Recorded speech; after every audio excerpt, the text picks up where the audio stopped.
What's going on there, YouTube, and welcome back to another comic book video. Okay, so we are going to continue our coverage over Spawn for Spawn Sundays, and we pick up with Curse of Spawn. Now, Curse of Spawn was a spin-off series that was given to us as a way to introduce new characters into the world of Spawn comics, and sometimes it would go back and give certain characters who already existed in the world of Spawn comics an actual origin story. Now, today's video, we're going to focus on a character known as Tony Twist, or better known as Antonio Twisti, but I like Tony Twist better for the character. When it comes to Tony Twist, we saw him in the earlier Spawn comics as a mob boss. As a matter of fact, he is the reason why Overkill came over to New York and fought against Spawn. As a matter of fact, you have Spawn defeat Overkill not once, but twice. Either way, after you have Spawn dealt with Overkill, we really haven't seen much of Tony Twist. Matter of fact, we were left to believe that maybe he just disappeared. And this storyline right here kind of tells us what happened to Tony Twist. And what I mean by that is somebody was able to bring down the whole entire organization that works under Tony Twist, destroying his entire mob family. And so the opening pages of this book really tells us how bad things get, because you have Tony Twist tell us that by the end of the story, he will no longer be a mob boss, that technically he'll be on his own, because by the end of the story, everybody who works for him will be killed off by a hidden organization. As a matter of fact, in the opening page of the book, we see a group of men arriving into America to begin the process of taking out different members of Tony Twist's gang. But speaking of Tony Twist, we currently see him right now at a wedding that he paid for. And the reason why, one of his best friends got engaged and of course needed some money to pay for the wedding. Except when you go to Tony and you're his best friend, you're gonna get a lot of money and one big heck of a wedding. And so while you have everybody celebrating, having a good time and drinking, you have Tony tell us that even though this is a celebration time, you still have people trying to watch and gain information about his mob family. And what he means by that is, even though this is a fun celebration, they're being watched right now by the FBI. Because when it comes to the FBI, they're always trying to find a different kind of way to bring down Tony and his fellow gang members who are part of the mafia. And so while you have Tony and everybody else at this wedding having a good old time, from afar, actually from a cliff that looks over the actual home of Tony, you have these FBI agents and their truck using cameras as a way to record the entire wedding, hoping to find some kind of information they can use as a way to bring down Tony and his fellow gang members. Except you have Tony tell us that he has bodyguards watching all over the area. And that is when we are introduced to a character known as Vincent D'Angelo. Now, when it comes to Vincent, he's kind of like Tony's right-hand man. He always handles different kind of problems for Tony. And so Tony knew the FBI would try to be watching this wedding to hopefully catch Tony in some kind of way to throw him in jail. And so Tony called out to Vincent to take care of the FBI agents who are trying to record the wedding from the cliff. And so you have Vincent and a couple other guys go to the truck and smash all the different cameras the FBI was trying to use. Once they were able to do that, you have Vincent leave to go back to Tony and to rejoin the actual wedding.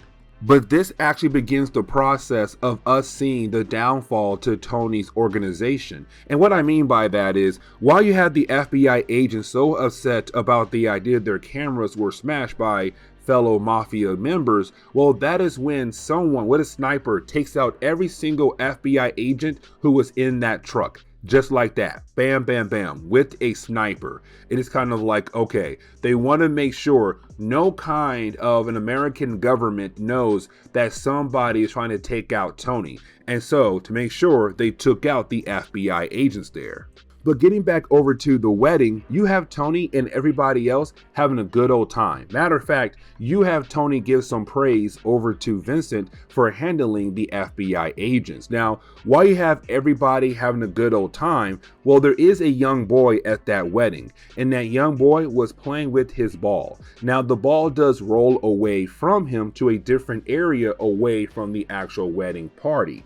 And with that happening, well, the ball does stop in front of a very mysterious character. And when it does, you have our mysterious character pick up the ball to hand it over to the young boy. Except we kind of find out he had more plans for that young boy. He strapped a bomb to that young boy and sent that boy right back into the wedding party. And right when Tony realized what was happening to the young boy, it was too late. The boy was used as a way to be a bomb to hopefully kill off Tony, but hopefully kill off a lot of members of Tony's organization. Now, luckily for Tony, he survived. So did Vincent. But a lot of other people died, including the bride and the groom. Well, actually, the bride died. The groom stayed alive, but he lost like 2 arms and a leg. So technically, for him, I'm pretty sure he'd rather be dead than alive right now. Either way, it tells Tony that somebody is trying to kill off his entire organization. Now, when it comes to Tony, he does have his hand in so many different kinds of businesses. And so he's right now trying to make sure that every single one of them is actually okay. Except the problem is, though, when he does call up one of his guys to make sure that area that he owns is properly taken care of, well, right when the guy tells Tony, yeah, everything is a-okay, boss, that is when another weird guy walks out of nowhere, out of a limo with some kind of advanced weapon and blows up the entire building. And that takes out one more area or one more business that Tony technically owns. Either way, it now tells Tony somebody is trying to kill off his entire organization or possibly every single thing he owns. And so you have Tony go meet up with Jason Wynn. Now, Jason Wynn is the guy who killed off Al Simmons 5 years ago, aka Spawn. Now, with that being said, when it comes to Jason, this dude has connections everywhere, and I mean bad connections. And so this is Tony hoping that Jason can do 2 things for him. 1, protect him, but 2, tell him who in the world is trying to ruin everything that Tony had built. Now, with that being said, you have Jason tell him, I cannot protect you, but I can tell you. Now, that is kind of huge. And the reason why? Because Jason is scared of this hidden group. And that is huge because usually when it comes to Jason, this man is not scared of anything. Really, he's not even scared of Spawn, really. I mean, yes, a tad bit, but not a lot. But this particular group, nah. It's Jason saying, you're on your own, Tony. I'm going to tell you who it is, though. And so you have Jason say, you forgot. You borrowed a special item or a special person from them to handle your Spawn problem. And Spawn took care of your special item, and now they feel like you owe them. And the thing is, they're talking about overkill, because when it came to Tony, he actually did borrow overkill from a hidden group as a way to take care of Spawn. Except Spawn killed overkill not once, but twice. And so because of that right there, this hidden group is very upset with Tony. He never did pay them back with overkill being killed. And so as soon as Jason tells Tony that, is Tony realizing that he has truly messed up. Now, we're not told the actual name of this group, but as soon as Tony realized why of this mysterious group coming after him, he begins to freak out a lot. And so you have Tony go ahead and meet up with the rest of his gang members, the ones who are still alive. And he tells them, hey guys, listen, you better get armed up because we are about to go to war.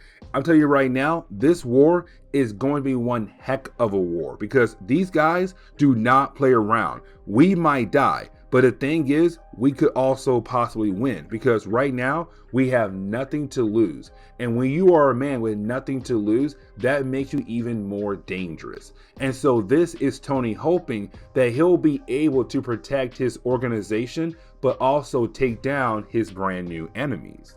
And so, as we jump into the second chapter, we pick up with Tony and Vincent beating down on this particular guy, this computer whiz.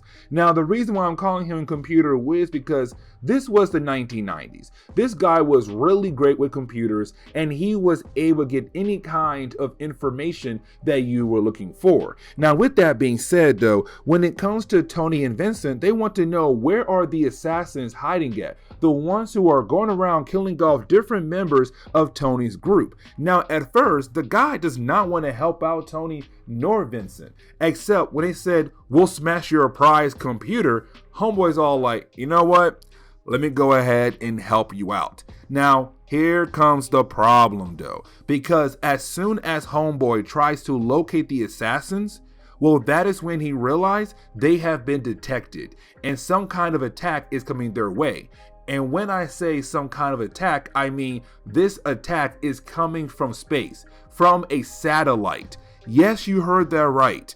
This hidden group has a satellite where they are able to shoot down a powerful beam to hit a location if they wanted to. And so because this computer whiz was trying to find the assassins that belongs to this mysterious group, and they were able to backtrack to where it's coming from, they were all like, okay, use our satellite and blow that place up. Tony and Vincent were barely able to get out of there. But that computer whiz, nah, he wasn't lucky. Homeboy got blown up as well. Now, you did have Tony go over to a church, and when he does, it's really more of Tony trying to basically confess for his sins. You know, this man did a lot of bad things. Now, the problem is though, when he does go to this church, we kind of find out this church is owned by his brother. Yes, you heard that right.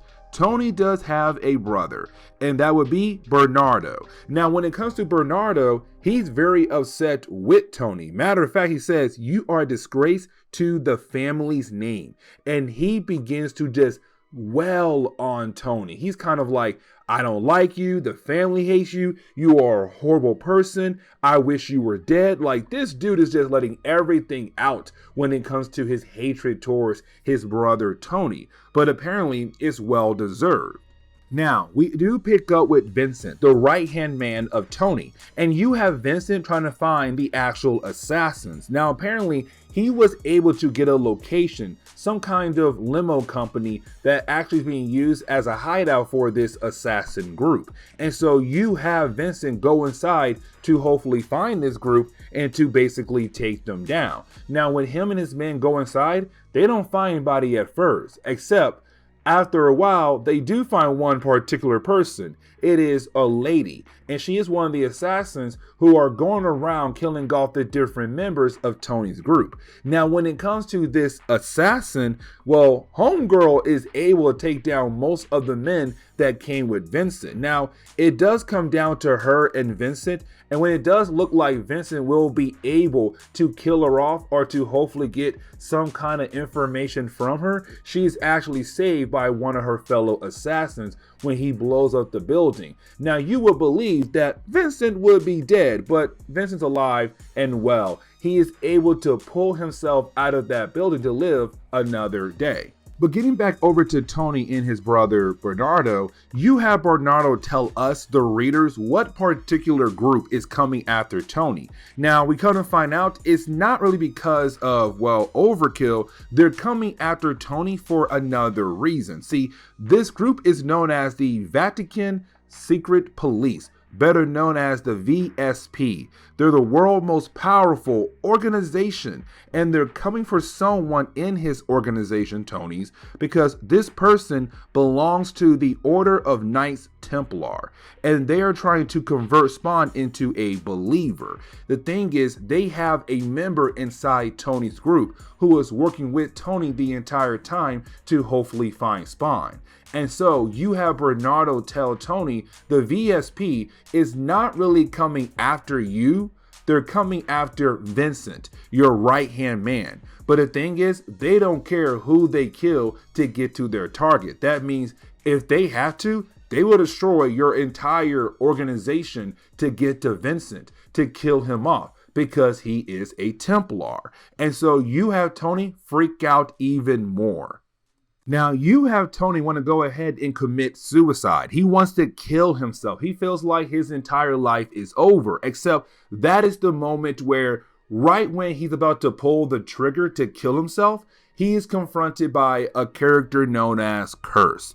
Now, guys, remember, Curse was a guy who believed that he was doing God's work. And so over the years, he would do all these different kind of evil things because he believed that he was doing God's work. He wanted the ability to gain power from God. He wanted the ability to talk to God. But on top of that, though, the guy went through a lot of different cybernetic enhancements as a way to kind of make himself a better worker for God.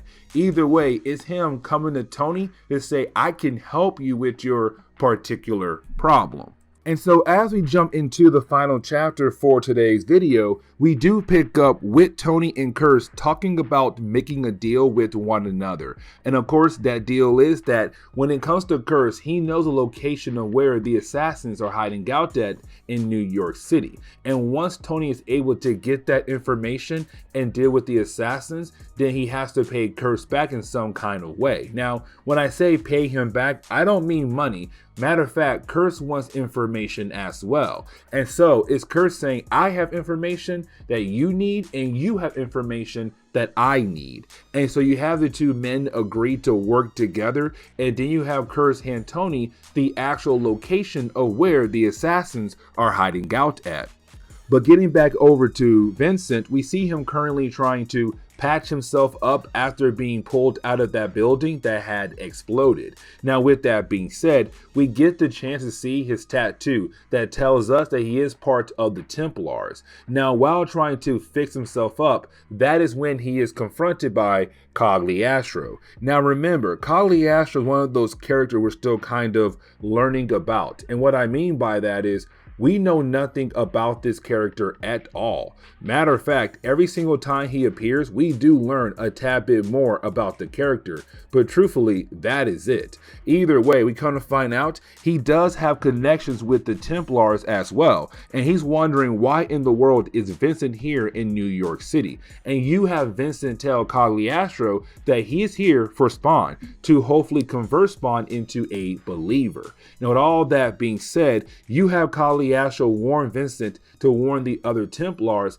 the Spectre of Death has been released. And of course, that would be Durgus. Now remember, Durgus is a character we saw in an earlier video that plays a very important role in the origin of Angela. Either way, with that character being out there right now, it's Cagliostro saying you guys should be hiding because that guy is out there looking for you guys and other members of the Templars. But you have Vincent tell Cagliostro, unfortunately, he has orders. He has to find Spawn and try to convert Spawn into a believer. Now, we do pick up with one of the assassins who work for the VSSP. Don't worry, their name's not really that important. The reason why, because when they do arrive back to their base, the lady assassin and a different assassin, well, when they do arrive, they're confronted by Tony, and homeboy got some weapons this time. Like Kurt said, hey man, here's a location where the assassins are hiding at, but at the same time, here's some weapons to use as well to make sure they end up dead. And so when the assassins come back to their base, well, they are attacked by Tony. Tony said, nah, y'all messed up, and he blows up the entire limousine. He literally kills off the lady assassin, he blows her up, and he also killed the guy assassin as well. And so with that being said, it's Tony Moore saying, cool, I took out 2 assassins, there's possibly still more out there, but at least I did some damage to their group now. Now, after you have Tony being able to take out those 2 assassins, you then have Tony go back to Curse, and you have Curse tell Tony what he wants. He's also been looking for Vincent as well, not just the VSP, so has Curse. Now, when it comes to Curse, he has a complete different reason why he has been looking for Vincent. Either way, he tells Tony, I helped you, and now it's time for you to help me. And so you have Tony agree to kind of give the information over to Curse. Except right after you have Tony give that information, you then have Curse go ahead, take down Tony, and then send his minions to go after Vincent as well to bring him over. And this leads us into finding out why in the world Kurtz has been looking for Vincent for.